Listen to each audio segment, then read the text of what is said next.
Բարև ձեզ հետ է բուժքույր Անահիտը։ Գիտեք, թե մեր մարմնի որ օրգանն են անվանում լրակյաց։ Դրանք երիկամներն են։ Ի տարբերություն սրտի, որը ծակում է, կամ ստամոքսի, որը նվվածող ցավ է տալիս,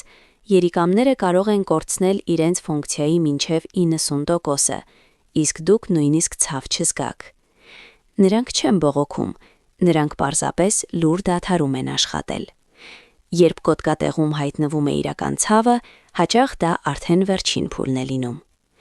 Այսօր մենք կքննարկենք 7 կրիտիկական ազդանշաններ, որոնք ձեր մարմինը հենց հիմա ուղարկում են ձեզ։ Դիտեք մինչև վերջ, քանի որ 7-րդ նշանը շատերը շփոթում են սովորական հոգնածության հետ, և դա մարդկանց կյանքեր է արժենում։ Նենք այտուցներ և գուլպաների էֆեկտ։ Երիկամները մեր օրգանիզմի գլխավոր զտիչն ու ջրաղային հաշվեկշռի կարգավորողն են։ Երբ ֆիլտրացիան դանդաղում է, նատրիումը մնում է օրգանիզմում, ջուրը դուրս չի գալիս և տեղ է փնտրում մաշկի տակ։ Ինչպես ստուգել։ Երեկոյան նայեք ձեր գոճերին։ Արդյոք գուլպաների ռետինից խորը հետք է մնում։ Եթե մատով սեղմում եք սրունքին և առաջացած փոսիկը անմիջապես չի անհետանում, սա դասական երիկամային այտուց է։ Սա պարզապես շատ թեյ խմելու արդյունք չէ։ Սա ազդանշան է, որ զտիչը խցանված է։ Առավոտյան պարկեր աչքերի տակ և սպիտակուց մեզի մեջ։ Շատերը սա վերագրում են տարիքին կամ քնի պակասին, բայց տարբերություն կա։ Երիկամային այտուցները փափուկ են և ջրալի։ Ինչու են դրանք առաջանում։ Առողջ երիկամները պահում են ալբումին սպիտակուցը արյան մեջ, վնասված երիկամները ծակծկվում են, և սպիտակուցը հեռանում է մեզի հետ։ Արյունը կորցնում է իր խտությունը և սկսում է քրտնել անոթների միջով, հատկապես այնտեղ, որտեղ մաշկը բարակ է, աչքերի տակ։ Եթե ձեր աչքերն առավոտյան այնպիսի տեսք ունեն, կարծես ամբողջ գիշեր լաց եք եղել, սա առիթ է մեզի անալիզ հանձնելու համար։ Տանջող մաշկային քոր և ամոնիակային քրտինք։ Երբ երիկամները դուրս չեն բերում սպիտակուցների քայքայման արգասիքները, արյան մեջ բարձրանում է միզանյութի և ֆոսֆորի մակարդակը։ Օրգանիզմը փորձում է ազատվել թույներից մաշկի միջոցով։ Ախտանիշը քոր, որը չի անցնում քսուկներից։ Մաշկը դառնում է չոր, գորշավուն կամ դեղնավուն։ Երբեմն մաշկից կարող է զգացվել ամոնիակի թույլ հոտ։ Այս վիճակը կոչվում է ուրեմիկ քոր։ Ըստ էության, օրգանիզմը թունավորում է ինքն իրեն ներսից։ Մեզի փոփոխություն և փրփրային էֆեկտ։ Ձեր ամենօրյա այցը զուգարան անվճար բժշկական ստուգում է։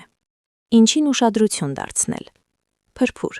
Եթե մեզը փրփրում է օճառաջրի կամ գարեջրի նման, դա սպիտակուցի բարձր պարունակության ուղղակի նշան է։ Գույն։ Մսի լվացուկի գույնը, կարմրավուն կամ գորշ երանգը, դա արյուն է։ Սա կրիտիկական ազդանշան է։ Հաճախականություն։ Եթե սկսել եք գիշերը 3-4 անգամ զարթնել զուգարան գնալու համար, դա նշանակում է, որ երիկամային խողովակիկները չեն կարողանում խտացնել մեզը։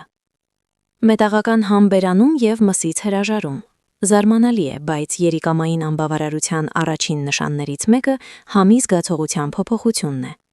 Տոքսինների կուտակումը, ուրեմյան, փոխում է ռեցեպտորների ընկալումը։ Պացիենտները հաճախ ասում են. ուտելիքը մետաղի համ ունի, կամ միսը նեխած հոտ է տալիս։ Դրա պատճառով ախորժակն ընկնում է, մարդը կտրուկ նիհարում է, իսկ շրջապատողները կարծում են, թե դա ստամոքսի խնդիր է։ Ոչ,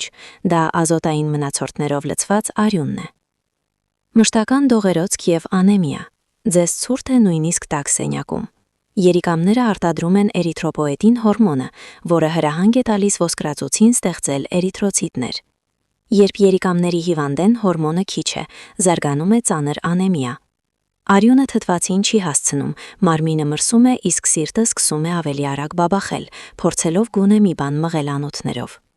Մշտական գունատությունը և մրսկանությունը առիթ են երիկամները ստուգելու համար։ Նույնիսկ եթե պարզապես նստած եք բազմոցին, ձեզ կարող է օդը չհերիքել։ Ինչու։ Ավելորդ հեղուկը ճնշում է թոքերը, իսկ անեմիան հյուսվածքները զրկում է թթվածնից։ Կարևոր խորհուրդ լրակյաց բժշկից։ Մի սպասեք ցավին։ Տարին մեկ անգամ հանձնեք արյան պարզ հետազոտություն, կրեատինինի մակարդակը ստուգելու համար և մեզի ընդհանուր անալիզ։ Դա կոպեկներ արժե, բայց փրկում է կյանքի տարիներ։ Պահպանեք ձեր զտիչները, չէ որ մենք պահեստայիններ չունենք։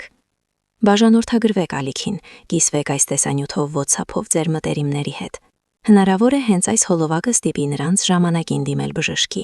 Եղեք առողջ։